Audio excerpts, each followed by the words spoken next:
নমস্কার বন্ধুরা। সকাল থেকেই দক্ষিণবঙ্গের আকাশ পরিষ্কার। বেলা বাড়ার সাথে সাথে আবহাওয়া গরম এবং অস্বস্তিকর হয়ে উঠেছে। একদিকে দক্ষিণবঙ্গে 3 জেলায় তাপপ্রবাহের সতর্কতা জারি করেছে আবহাওয়া দপ্তর।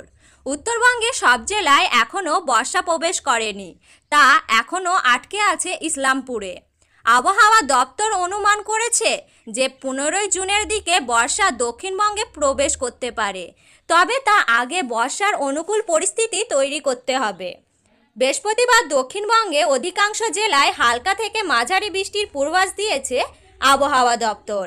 পশ্চিমবঙ্গে আবহাওয়ার পূর্বাভাস অনুসারে রবিবার সকালে দার্জিলিং, জলপাইগুড়ি, কালিম্পং, আলিপুরদুয়ার এবং কোচবিহার জেলাগুলিতে ভারী বৃষ্টির সম্ভাবনা রয়েছে। এছাড়া জলপাইগুড়ি, উত্তর দিনাজপুর ও দক্ষিণ দিনাজপুর ঘন্টায় 30 থেকে 40 কিলোমিটার বেগে ঝড়ো হাওয়া বয়ে যেতে পারে। সোমবার আলিপুরদুয়ার ও কোচবিহার জেলায় ভারী বৃষ্টির সম্ভাবনা রয়েছে। রবিবার ও সোমবার উত্তরবঙ্গের সব জেলায় হালকা থেকে মাঝারি ধরনের বৃষ্টির পূর্বাভাস দিয়েছে আবহাওয়া অধিদপ্তর।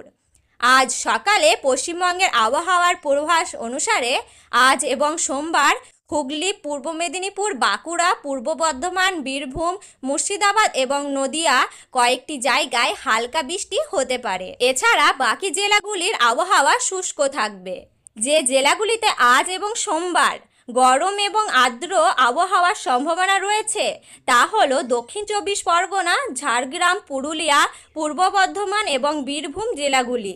এছাড়া পূর্ব মেদিনীপুর, বাঁকুড়া এবং পশ্চিম বর্ধমানে কিছু জায়গায় তাপপ্রবাহ হতে পারে বলে সতর্ক করা হয়েছে। তো বন্ধুরা, এই ছিল আজকের গুরুত্বপূর্ণ আবহাওয়ার খবর। এই রকম গুরুত্বপূর্ণ আবহাওয়ার খবর পেতে হলে অবশ্যই আমাদের চ্যানেলটিকে সাবস্ক্রাইব করে রাখবেন এবং পাশে থাকা বেল বাটনটি অল করে রাখবেন।